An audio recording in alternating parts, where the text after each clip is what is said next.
Sunglasses. Hello. Hello. There we go. Welcome to the Mandatory Social Interaction Show. I'm your host, Eric, along with the capricious Insert Coin Tim. And the adaptable Ben Burns. How are you gentlemen doing today? Yeah, that works. I'm doing all right. How are you? How are you doing, man? Not too bad. Not too bad. Not too bad. It's the holiday season. I'm glad we managed to get one more in before everybody starts going on vacations and doing other associated holiday things. Yeah. So, as a matter of fact, that is the first thing we're going to talk about today, real quick. We're going to just kind of briefly go over what the scheduling is going to be. So, this will be the last show of 2018. Womp womp. Yeah, unfortunately, sorry, pizza. Unfortunately, between the three of us, we all have other scheduling, holiday things going on. This is the holiday episode. Ben was going to wear Christmas lights, but he forgot. Yeah, I got these. These are pretty festive. Here. I think that's the wrong holiday. I believe that's Mardi Gras. What holiday is? Oh, is it? I could wear this if you want me to. Yeah. See, we're very festive. What are you talking about? So anyway, yeah, this is going to be the last episode for the year, and we will be back on January 5th. It should be a show with all three of us. The next 3 Saturdays, unfortunately, we all have holiday and family commitments to go to, and some of us will be out of town. So, yeah, it's just not going to work out. But, it's still cool. It's great having everybody here. There's a bunch of people in the chat. Yeah. Hi, everybody. Merry and happy whatever it is that you celebrate. I'm Merry Christmas, Happy Hanukkah, Happy Merry Kwanzaa. Happy holidays. Happy Festivus. There we go. Happy holidays. That's just the blanket statement, I think. Yeah, Happy Holidays is kind of mishmashy, though. I prefer to be a little more specific. You're but either way, perpetuating the war on Christmas when you say that. Hey, man, I'm happy. You know what? You celebrate what you celebrate. I am perfectly fine with whatever people are doing and whatever your belief system is. Mm-hmm. Have a good time. Merry whatever. There you go. So there you go. I think Merry Whatever is still less impersonal than Happy Holidays. Yeah, I think it is. It's at least a little more like, I don't know, maybe dismissive. Less. Yeah, So anyway, yeah, that's the deal for the rest of this year. We'll be back in January. So yeah, there you go. But I have something interesting, and I just want to talk about a friend of mine. I'm not going to name any names here, but I have this friend who, for the last at least year or so, has been really. There's a very popular game. I don't know if you've heard of it. It's called Fortnite, and this friend of mine's been really, really against it. Really didn't like it, didn't want to play it, thought the people that played it were monsters. Trash monsters. And I wouldn't go that far. There was I'm feeling very attacked right now. I'm feeling very called out at the moment. Very called out. There was a recent tweet by this person that said, "Hey, Fortnite, it's not too bad, and I kind of like it." And I don't really know how to feel about that. I feel like I feel a little misled, as it were. So I think now that I'm put on the spot, I appreciate that. You were about as subtle as a sledgehammer. Yeah. So pretty much, I mean, it's such a minor thing, but me being me, I have learned one thing about myself, and I'm a bit of a hipster. So I found this out, and this is mainly because of Spotify. Thanks, Spotify. You made me feel bad about myself. So when I was looking through my Spotify year-end stats, it was like, you listen to non-mainstream music 120% more than the average Spotify user. And I'm like, oh no, I'm that really guy. Yeah, so I was like, uh-oh. And because in the last couple of weeks, I had played Fortnite in its more recent iterations, the Battle Royale mode of it. Save the World's still good. It was always interesting and compelling. They didn't really do much with it. But that said, I gave the Battle Royale a go, and I had a buddy of mine. I have a buddy of mine that I play games with a lot. He was like, just give it a try. It's not going to hurt anything. And I wasn't streaming at the time. I was offline. So we were playing and we were talking, and he's like, yeah, some people go a long time and they never get wins, so don't worry about it too much and all that stuff. Our second game, we won. And then like a week later, I got on solos because I was bored. And I won my first ever solo match. So I'm like, okay, so like apparently I'm decent at battle royale games. So I was like, dang it, I feel really, really bad about that. So I have never really I would never. Okay, I did, but I've gotten better about it. Like making people poking fun at people who play it and that sort of thing, because in the streaming world, playing Fortnite is just like it's the cash cow, right? So it's like the easy way to do things. You get, it's the easy way to get growth, and you play what's popular, and that's streaming 101. And me being me, I have to play games that are not the mainstream or not the big deal or whatever of the time. And I don't know. I now I know I'm a hipster, so I can label myself as such, and I hate that about myself at this point. But I did give it a go, and I really enjoyed it. So I've decided that, because part of the reason, and this is what I had said on stream all the time, was part of the reason I don't play Fortnite is because it requires a lot of focus, and that's very true, because you ignore your chat to try to win. And I realized when I was playing last night, I actually kind of had fun with it, and I was still able to interact with my chat pretty well, and I don't think that it was that detrimental overall. And I mean, not a ton of people showed up because it's the holidays and everyone's busy. But that said, I'm thinking that I'm going to start playing competitive games that I've avoided more on stream, because I've avoided them because of focus, because it would take away from my content, my community, and my engagement. When ultimately it's less about the engagement at the moment. Like, things can wait a few seconds, and if people are that impatient, maybe they aren't worth keeping around anyways. But that said, the whole idea of engagement being a little delayed to be able to enjoy a game that I've been avoiding would be, I think, worthwhile. So I think I'm going to find more enjoyment by playing more Blackout, Siege, Fortnite, you name it, like Counter-Strike, these kind of competitive games that I've avoided because of how much focus they take. I think it'll really make a difference in my enjoyment too, because I love shooters, and shooters is something it's the only genre I'm good at. Every other game I'm just suck. I'm total suck. And my community can vouch for that I am absolute garbo at every game genre other than shooters. So it's just probably because I grew up playing shooters all the time. Yeah, GoldenEye on. So yeah, so that's pretty much what it boils down to. And I know I sound like I'm trying to justify, something I've been making fun of for a very long time, which is so it is what it is. Yeah, and whatever. I don't want you to feel too on the spot, Tim. I was just really poking fun. No, I got ribbed so hard last night, man. It was my first Fortnite stream last night, and I got ribbed so hard, and I deserved it, because I have been a bit of a dick about it in the past, and I realize that, and I fully accept, what I had coming there, because they came in and they're like, I'm disappointed in you, or what are you doing, or all that stuff. And they mean it jibingly, of course, but yeah, it's just I'm a hypocrite. I'll admit it. I learned that a game doesn't have to be my idea of the world's best game to be fun, and so I'm trying to get better about being more open-minded about games and trying new things. Well, and you know what? I do have something to add to that, surprisingly enough. I don't know if you guys know about this. Around Thanksgiving, or maybe a little bit before, Blizzard, or I should say Battle.net, maybe it wasn't Blizzard, put Destiny 2, the base game, up for free. Basically, all you had to do is log in and hit say you wanted it, and bam, you've got Destiny 2.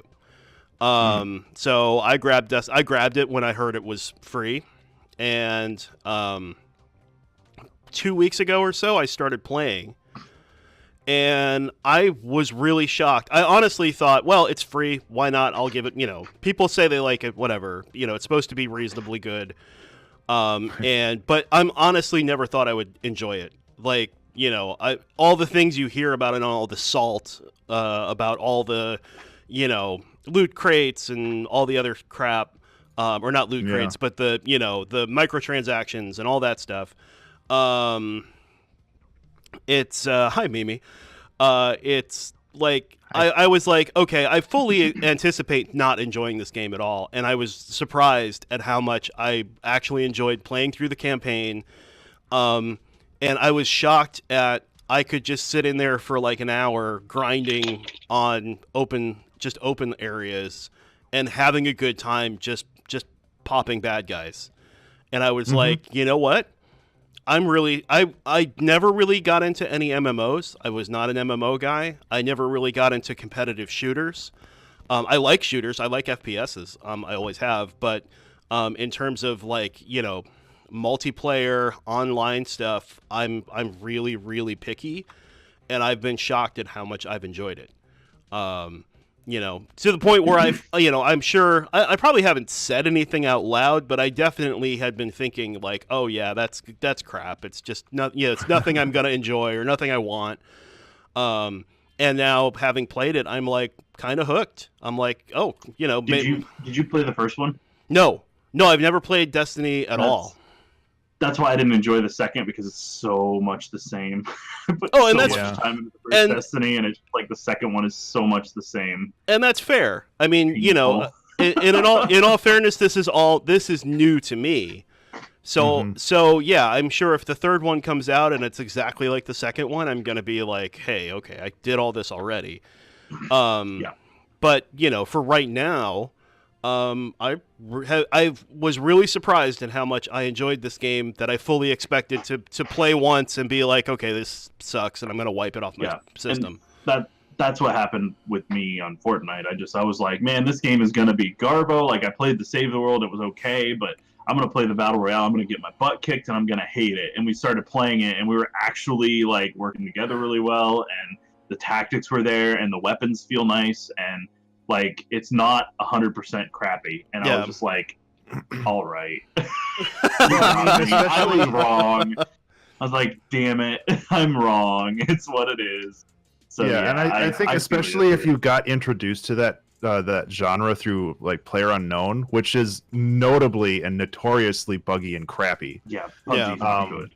I played that, and it's not good. So, like, if you played PlayerUnknown and you're just like, well, all the games are just this garbage, that I can understand that, and I think that was my concern too. Yeah, I think that Fortnite is at least a polished game. I've never played it, and I probably will at some point, but I it seems like it's a game that actually had some care like brought into it and like forethought. Yeah.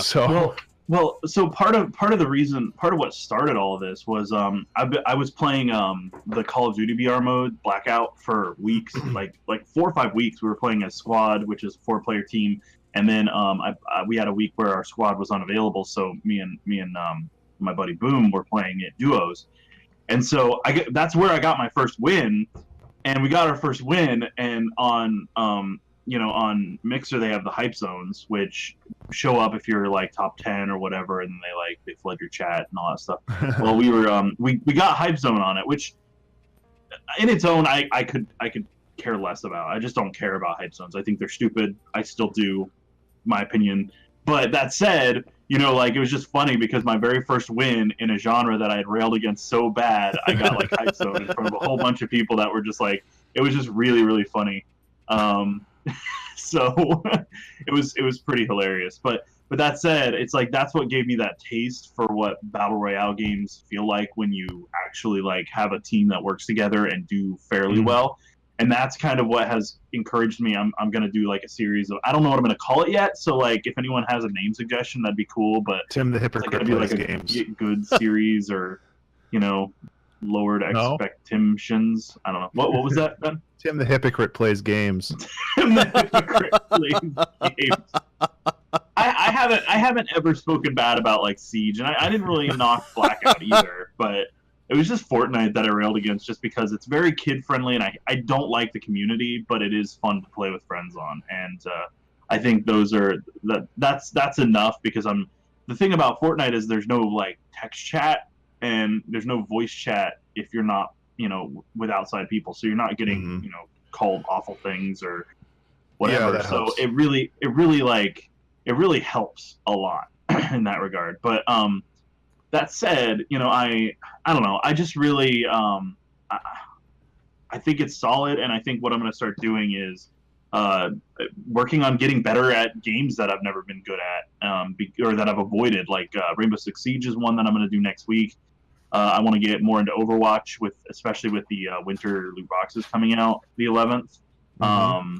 All these games that I've been avoiding solely because of their overly competitive nature, and I'm gonna try to keep my salt levels in check, and I think that's my big thing. Well, and that does bring up one thing that's interesting, is judging a game by its community instead of by the game. You know what I mean? Where it's like, you look at all the Fortnite streamers and it's like, wow, yeah, this is not for me at all. But the game, screaming and yelling and stuff. Yeah. But the game itself, and I'll be honest, I haven't played Fortnite. I have it, but I've never actually, started it. I have friends that play it. Adult friends, not like teenagers. And all those teenagers you hang out with there. In them arcades. No. But seriously, like, I know people that play Fortnite and swear up and, really, really enjoy it. And it's, I have definitely, tried to separate the game from the community in my head, right. In that, hey, like just because this person's kind of a moron or whatever and is streaming it doesn't mean the game itself is actually bad. Yeah, absolutely. And, Foxy Fan brings up a really good point in chat, though. It's kind of different with multiplayer online games because sometimes the community does impact your actual play experience, but it is less so with Fortnite. But if you look at like League of Legends, I won't touch that game because of how bad their community is. And I mean, the company is garbage too. Like Riot can go die in a fire. Like they are a horrible company, and I don't understand why people support them. But that said, I'm not going to get on that pedestal right now because you can go listen to my older podcast episodes. For that, I kind of go into that whole debacle. But regardless of that, it's the game can have a really detrimental effect. Now, games like Overwatch, where they've made and Rainbow Six Siege, they have made a concerted effort to fix their communities. Like Rainbow Six Siege, if somebody says like the N-word to you or something like that, if you report them, they're usually gone within minutes and they're like banned. So it's cool. Like the way that they handle it, they were like, we're not putting up with this crap anymore. We're done. So things like that. And Overwatch now has the endorsement system, which whenever a game finishes, you can give somebody an endorsement for being like a good team player or a shot caller, or like they do a really good job of working with the team, and you get rewarded for getting those commendations. So it encourages you to A, be nice to other people, and B, spread the love to everyone else. So it's a really cool system that has worked really well so far. And that's what brought me back to Overwatch. Like I avoided it because every time I would play, people like you're playing quick play, which is like unranked, meaningless, has no real like effect on anything, and people are like, you're garbage, switch characters or leave or die or whatever. And it's like, what? It's a quick play game. Like go play rank, dude. Like, and one of the things, frustrating. And maybe this owes to the way I play things like that. I will turn off basically all interaction features. So I will turn off the text chat. I will turn off the voice chat. And if I'm playing with someone else, like if I was playing, say, League with you, Tim, we'd be on our own Discord, and the only person giving me salt would be you. Right. So I think the difference is that when you're playing solo, you need to win. You have to have cooperation. Yeah, that's true. You have to have the chats on, otherwise you're just dead weight because you're not working with the team. Gotcha. And of course, that's how you open yourself up to the salty jerks. Yeah. Of course. And so that's a big part of the problem. So, Well, that's cool though, and actually, I mean, as much as I was giving you crap before, Tim, I'm legitimately happy that you found something that you like to play. I mean, there's at the end of the day, there's nothing wrong with that. So, you know, that's actually super cool. I'm sure you know that it's all us joking. Like, seriously. I know, and I'm honestly the thing I'm most excited about is that I'm no longer depriving myself of enjoyable games just because I have some weird like holier than thou attitude. So I'm working on dropping that. I'm just going to try to be better, and I think that's what I'm taking away from it is that I want to be more open-minded to games and give them a try. I'm still not playing Dark Souls though. Eat me. No, that's a whole different thing, and it's like I feel the same way. There was like a tweet that one of my friends posted, like Dark Souls the best game ever, and I'm like, is it though? No. I can comfortably say no. I can say that it's a good game. It's a well thought out game, but as far as like game design and structure, it's just like it's cumbersome in a lot of ways that don't make a good game. It controls like crap, but dude. The controls were designed by like a 12-year-old. It's awful. It's exactly, Jake. It's punishing, and people enjoy that. Just like I played Celeste. Celeste is a very, very good game, but it's also very hard. Yeah. And if you like those styles of games, that's great. But with Celeste, it's your failure is iterative in a fast way, where it's like if you die, you're back on the same screen within a second. Whereas with Dark Souls, if you die, you spend 5 minutes getting back to where you were. And it's just like that's not fun for me to like redo the same area over and over and over while I try to learn a boss. It's no, thank you. Right. So yeah, I feel that Dark Souls is a very good series. It's like very well written. It's well animated. Like everything's good about it except for the game design, which is just awful. Well, it's punishing on purpose, and it is. And no, and I'm not defending it. Because what I was going to say is like, I'll be honest, like I will not play a Dark Souls game just based on what I've seen of Dark Souls and what people have said about it, because I don't enjoy games that are punishing on purpose. Yes, and I'm the same way. And I've tried. I will say I have played Color Jumper. Dark Souls, so. I've played Dark Souls before, and I did not enjoy it at all. I gave it a try, and I can't get it like Meat Boy. I just can't get into games that are there to like punish you. I'm just not into that. That's not my kink. So well, the thing is, it's not. Let me see if I can describe this right, because I did a lot of research on this with Color Jumper. It's not necessarily punishing you. It's the joy of learning and overcoming something. And the thing with Super Meat Boy and Celeste and everything else is, again, it's an iterative learning experience where you learn the pattern that makes you successful. And when you do that pattern, you feel great because like I learned something, I overcame something that I couldn't do before. But with Dark Souls, it's if you die, you have the 30-second "you died" screen, and then you have to run back to wherever you were, and it's just like the iteration, like the learning doesn't happen because it's so spread out. And it's frustrating and bad. No, and I could agree with you there. I mean, there is something to be said about when I have played Color Jumper, overcoming those levels that you punished me so hard with, dick. When I did finally overcome them, it felt great, and I can tell you it felt the same way in Dark Souls. However, I agree with you. Dark Souls, when you go in and you spend all that time to get back there, and the controls don't respond in a meaningful way, like it's like playing through sludge, and you just get killed, and it's like this sucks. Like this game is not good. Like I'm sure the story is great, but it's hard for me to digest a story when I'm at the point where I just want to throw my controller across the room because it plays like an old Genesis game. Well, and go ahead, Ben. Oh, I was just going to say, like, I enjoyed watching people play those games. Like, I watched playthroughs of all the games, and I think that they're fantastic to watch, but I would never want to play them. Yeah. And one thing I was going to say, I'm probably in the minority, but I go real easy on story in games. Like the story in Destiny 2 is nearly incomprehensible. Oh yeah, but it is. but the gameplay is so good that I don't really care. And the thing is, like, in terms of, unless you're doing a walking simulator, I don't really care about the story in the game. The story is there to move the action along, especially on an FPS. I mean, you know, it varies depending on what genre of game you're making.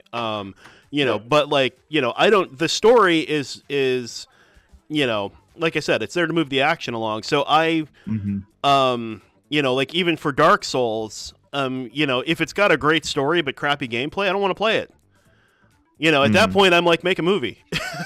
Yeah. Speaking of incomprehensible, I picked up Smash Brothers Ultimate yesterday, and the single player campaign is awesome, but I don't understand what happened. It's like all the Master Hands came out of the wing portal, and then they ate everybody but Kirby, and that's hilarious. Like, I'm sure there's like a way like to describe everything that happened outside of the 2-minute intro video, but yeah, anime happened. Thank you, Hasters. that's basically what it was. But yeah, I've been enjoying it so far. So, and actually, Ben, there's something I wanted to ask you about, and we didn't have a chance last week. We ended up not having a show. Tim had some.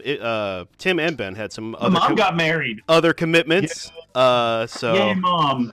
Yeah, mom got married. Awesome. Well, congratulations. Congratulations to your mom. Another lady off your mom the joke? potential. How dare you? And hey, I didn't say anything bad. I said congratulations. I know. It just came across as a your mom joke. Congratulations to your mom. Yeah, there you go.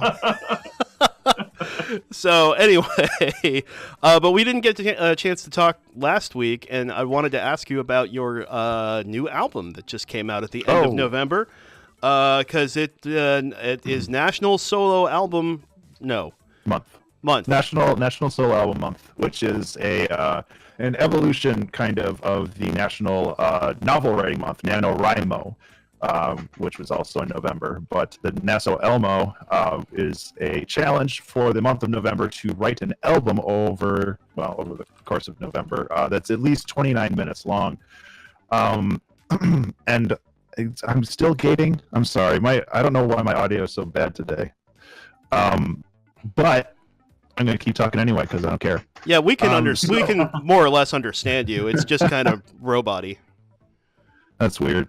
Either way, I wrote 31 minutes of original music, and then I added 4 singles that never really got released anywhere. And the album is called One Last Bonfire Before the World Ends, which is an overly elaborate title. I don't really usually go that abstract with it, despite my name.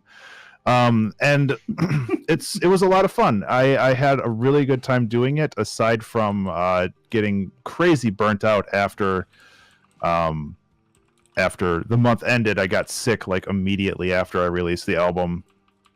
So it was a hell of a lot of work, but I'm very proud with the results. It's on Bandcamp right now. I'm actually going to do another pass with mixing and mastering before I push it up to Spotify. Excuse me, but I'm really proud of where that came out of. I'm out of sync too. Everything's wrong on my end today. You're not out of sync here. Oh, okay. Either way, it was a lot of fun. I haven't really done a album challenge like that since I think 2015.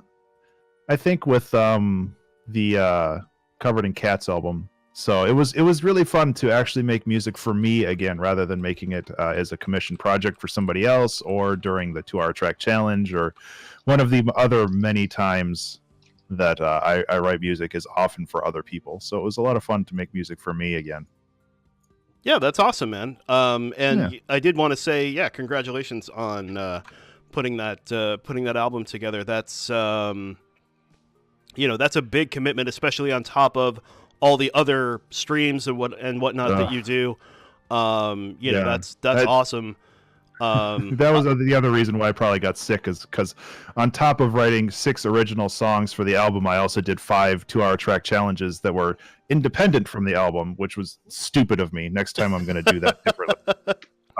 So You're out of your mind, dude. yeah, I knew going into November that I was going to push myself, and I did, and I pushed it a little too hard, I think. So, but it was good. Like, it was a learning experience, and I definitely got better at what I do because of it. So I love doing time challenges like that, whether it's a song in 2 hours or an album in a month. They're all great. Yeah, and maybe next year either incorporate the 2-hour track challenges into it. Yeah. Or my other thought is ditch the 2-hour track challenges and just use that time on stream to work on your NaSoAlMo stuff. Yeah. That would be, I don't know, a couple of thoughts there. But I know Jank said he listened to some of the album in the chat. He really liked it. I listened to some of it as well. I really liked it. So yeah, congrats, man. That's awesome. That is an accomplishment to put together that much music in that short a time. That's really good, man. Yeah, absolutely. I posted the link in chat. Good job, but man. yeah. Proud of you, man. Oh God, That's thank awesome. you. I appreciate that. I don't applaud you, Tim, for streaming every day. So I don't really think that that's justified applause. But thank you. I appreciate it. Actually achieved something. I don't achieve anything. And Fen is exactly right. It is very difficult to judge how in sync the audio of a moving beard is. So basically that's why we all have the beards. It's just to hide any sync issues in the stream. It's like why zebras have stripes. Yeah, exactly. It's just to camouflage the. Hey, Carbonic. Hey, Carbonic, how's it going? So anyway, that's awesome, man. Super proud of your accomplishment there, or you should be. I'm not taking credit for it. I wish I had more to say about it. Like, it's just like that's a thing that happened, and it's also done now, so I don't have to think about it anymore. Aside from just doing another mastering pass before I put it on Spotify, because digital distribution, if you put it up there, it's not going anywhere anytime soon. So, fair I just enough. want to make sure that it's right before I do it. And then, so let's switch the focus back to Tim, back on the hot seat. What? Why me? Well, you're the only playing Fortnite, Tim. You're the big news of the day. Yeah. So our resident Fortnite streamer, Tim, extremely unpopular streamer, plays Fortnite. Headline of all the news sites. No. So I did want to talk about you were streaming with a couple of other people on, I think it was Thursday night, for the Game Awards. Yep. And I was wondering, with, a podcast called Boom in the Night. That's my Boomstick and Night Tides podcast over on Mixer. Nice. And so how did that go? And honestly, I didn't have a chance to watch it. So and I don't know, Ben, did you watch any of the Game Awards? So I did not know. Fill us Game in the Awards, chat in on what it is and who won and what it means and all that stuff. Okay. Or don't. No. It's a lot of pomp and circumstance. It's called it's run by Jeff Keighley, and he calls it Gaming's Biggest Night, which I would thoroughly disagree with. It is the most it is so full of pomposity, and it's funny because they're like, oh, we don't want to be the Emmys or the Academy Awards or whatever, and they that's exactly what they're doing with it. They give awards to a bunch of games that either are like way overblown or no one's ever heard of, and so it's the Oscars. It is. It's the Oscars. It's the Academy Awards. That's the whole idea that they're doing. And while that has merit, I feel like it's just so out of place for gaming in general. Like movies, it makes sense because it's surrounded in a bunch of really old tradition, and the Academy Awards have been around for 100 years or something like that, right? They've been around forever, and this is a fairly new thing. And I'm not knocking it in general, but the way that they judge it, they get a panel of 68 games journalists and stuff like that. So you've already got some. I don't know. It's hard because there's no hard and fast metrics about what makes a game good, and it's all very much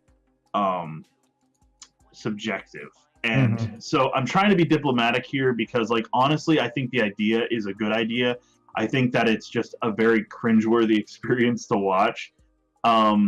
So like, it's great because it brings attention to some indie games that wouldn't get attention otherwise. Like, indie games deserve to have an award show, I think, in my opinion, because indie games are not as easy to discover as the AAA titles, which have these huge budgets and all this crap.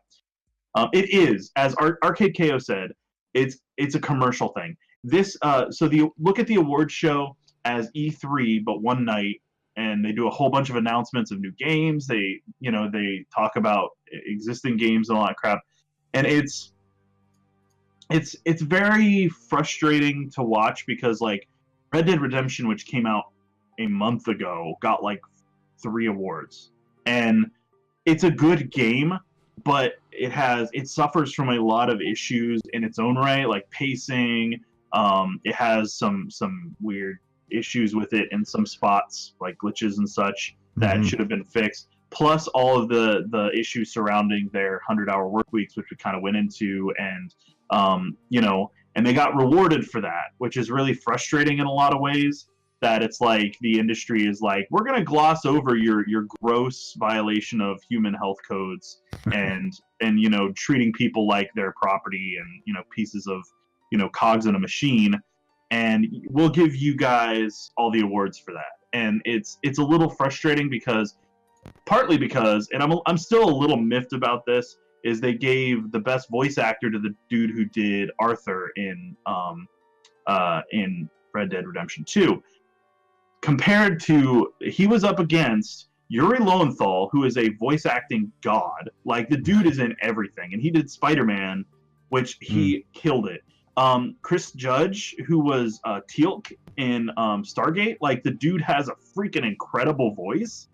Like the dude is amazing. Like, he sounds incredible.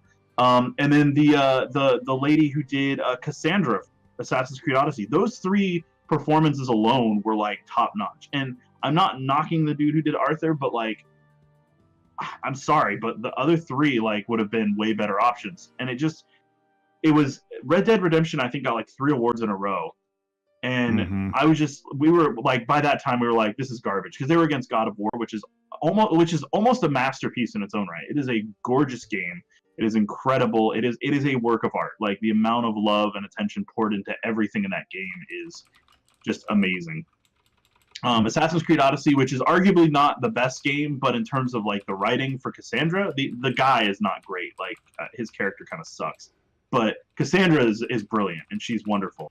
And then again, I don't know. I just felt really like, and I mean, it's Spider-Man. Like, it's really hard to screw up the story of a Spider-Man game because it's a comic book. Like, it's over the top and silly and goofy, and like, they did such a good job with that game. So it's just things like that. To see a game that came out a month ago winning all these awards says to me that if you release late, you'll win. Yeah, so, if it's in public conscious right away, like, But in all fairness, I mean, and that is unfortunately a problem with all award shows. If you look at the Oscars, they have the same issue. Movies that are released late in the year tend to be more considered for Oscars than movies that are released early. You have the same problem of, the Academy is the voter, or the ones who vote on the awards, and they're, apparently a bunch of like, stodgy old Hollywood types that won't vote for anything like new or popular or whatever. So I mean, sadly, it all the complaints you have, I think have merit, but they are the same complaints that everybody seems to have about the Oscars, the Emmys, I mean, like, basically it's like every award show unfortunately has this issue, and I don't know that I'm not 100% sure that they're solvable.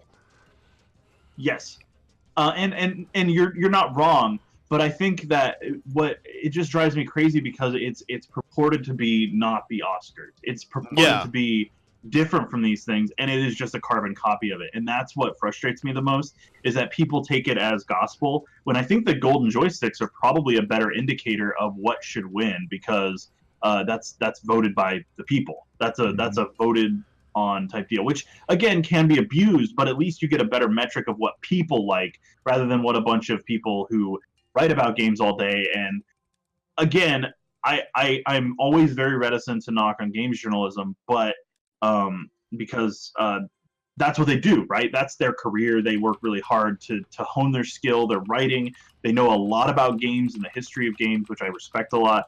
But also, they lose a lot of perspective about what's popular now comparatively, like what's good now, because you lose that in the perspective of looking at, you look at the technical achievement of Red Dead Redemption 2, which is mind-boggling. The game is gorgeous.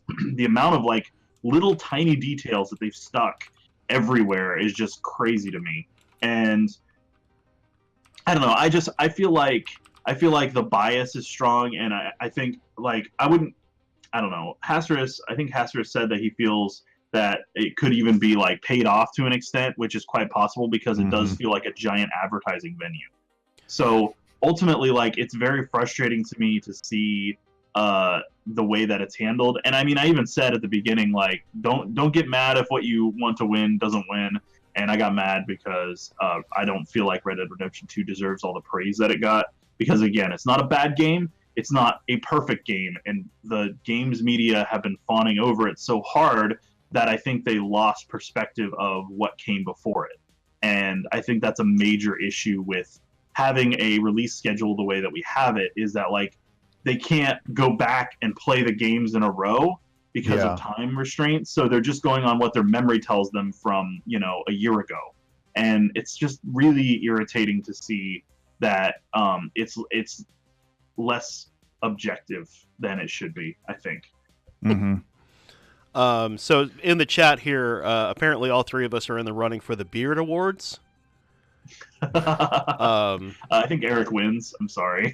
So I don't know. Apparently, Ben has a strong contingent. I'm not sure if they're going quality or quantity. I don't really know what the... Wow! Shots fired. Oh, good Lord. Well, I mean, that was one thing. Actually, funny enough, talking about quality versus quantity. One thing I wanted to mention about award shows, like you've got the popular award shows, the ones that have like a public vote. And the problem with those is you have, just because it's popular doesn't mean it's quality, and quality doesn't necessarily rise to the top, versus the ones where it's picked by journalists or an academy or whatever. Right. Where it's like, okay, presumably journalists and critics have some bar of quality where it's like, yes, the Return of the Obra Dinn is going to get like, some kind of, massive award up here, even though it's not maybe a mainstream game, right? But it's like, hey, this is really high quality. It's really great. It tells a really cool story.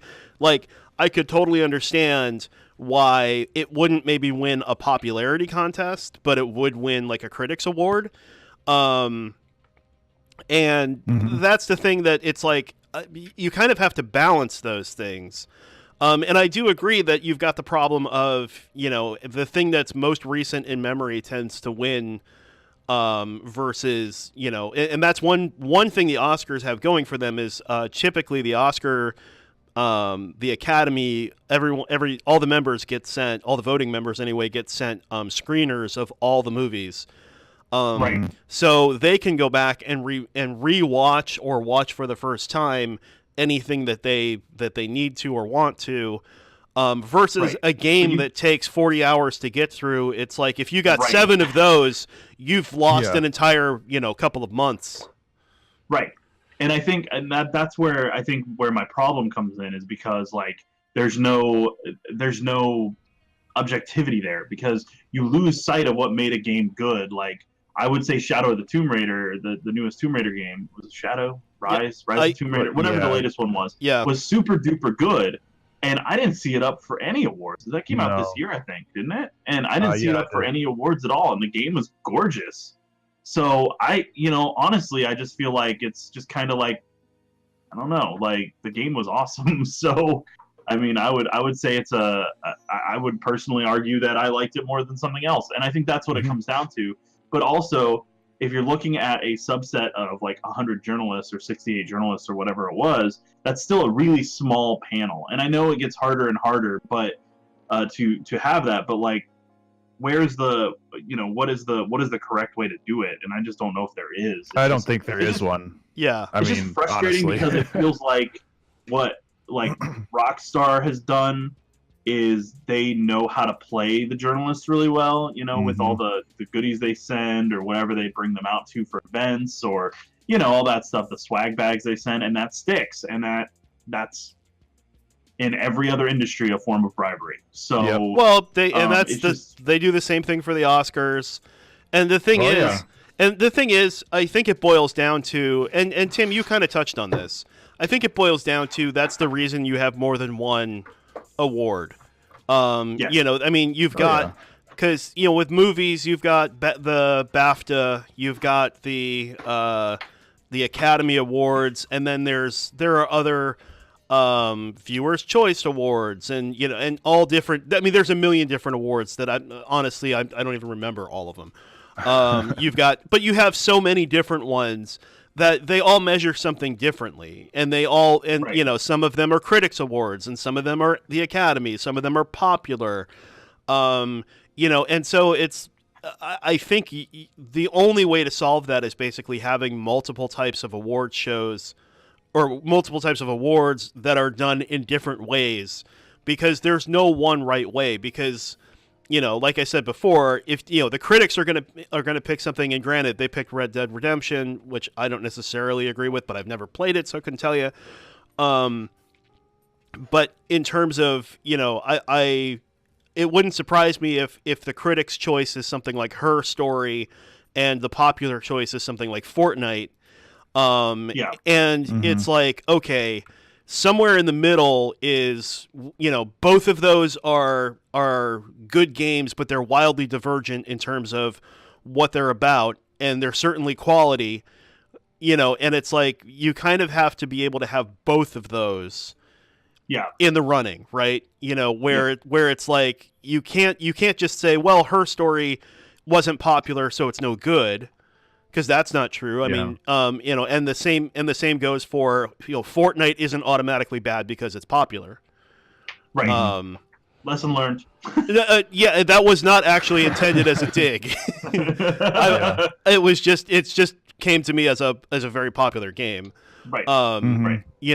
And that's the thing that I guess the only way to solve it is really having multiple award types, unless you have something where I don't like award shows in general. So I mean, honestly, can I be straight with you guys? I don't either, and the reason that I cover them though is because they are like important to a lot of folks. Sure. And they are a big deal. Like we even do the Arcade Raiders Awards show every year, where we pick our favorites as a team for our stream team over on Mixer.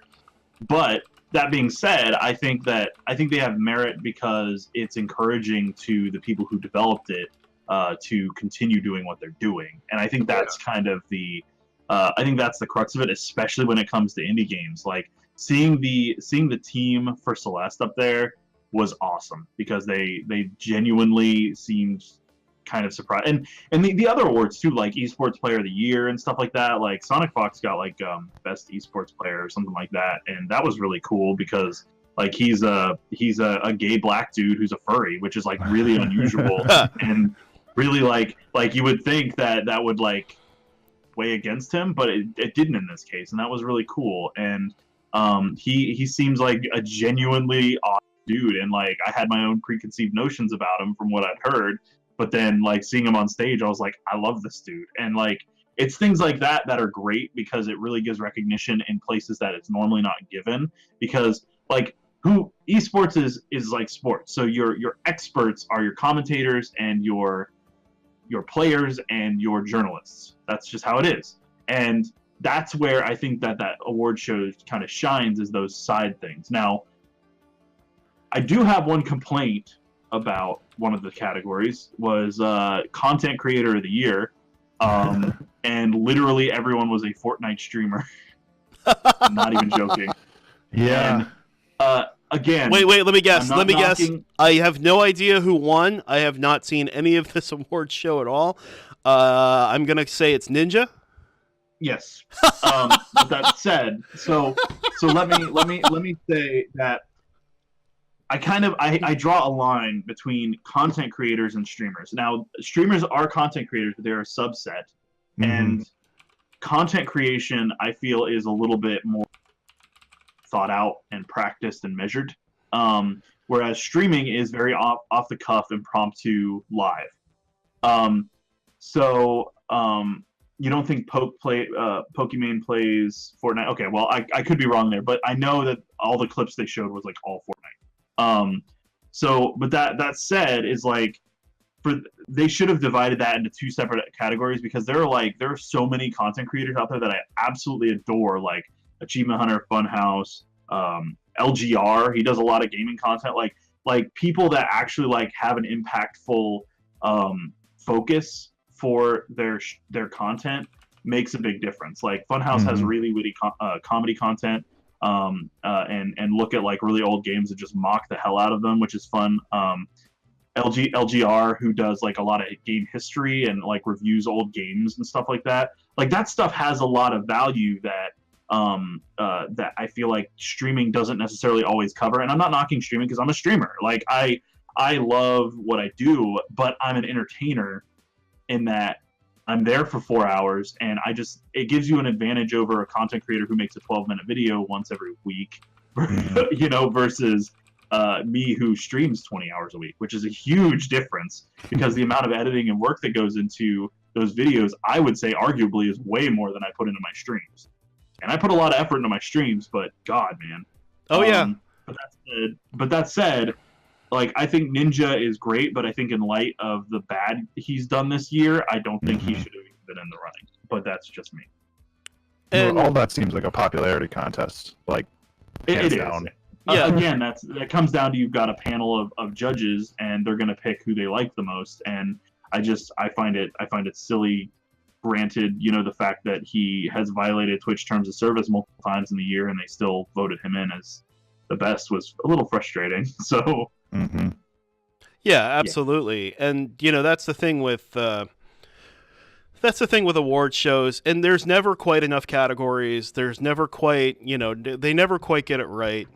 And like Ben was saying, I think Tim, you said this too, I don't like award shows either. I find them to be self-congratulatory. It's like, hey, here's, like for the Oscars, it's like, here's a bunch of actors who are congratulating other actors, and it's like, okay, I feel like, hey, it's great that you won an Oscar or a Game Award, like, wonderful. I feel good for you, but I don't particularly care.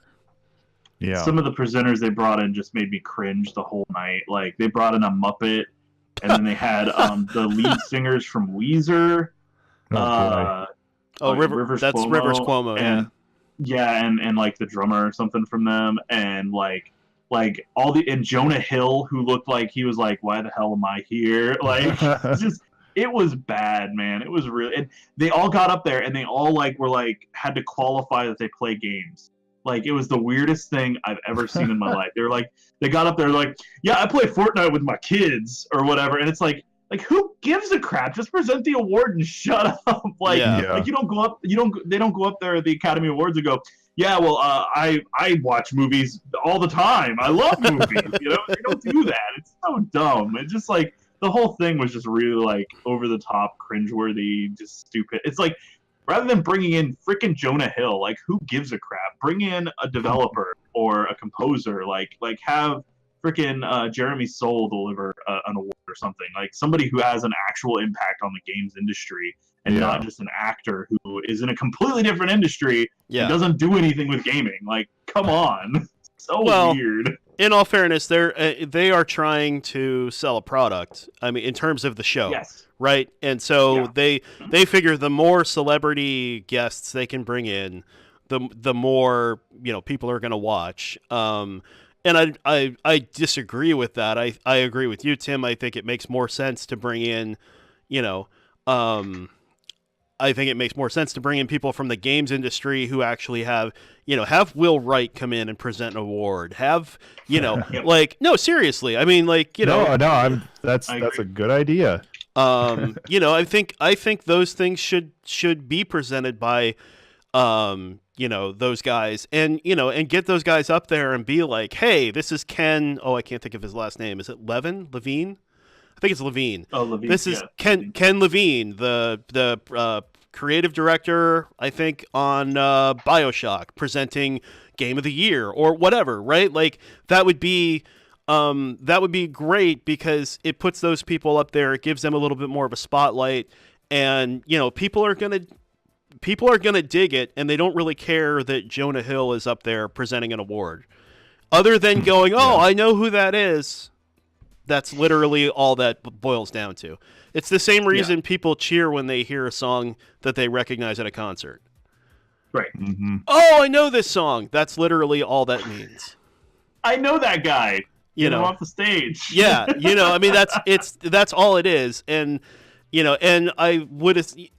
Yes, it's nice to know that Jonah Hill plays Fortnite with his kids, or whatever the story was with him. I wouldn't even say that it's nice to know that. I don't care. No. It's nice for him. I don't mean I don't give a crap. Okay. I mean it's a nice thing that he does with his kids. Great.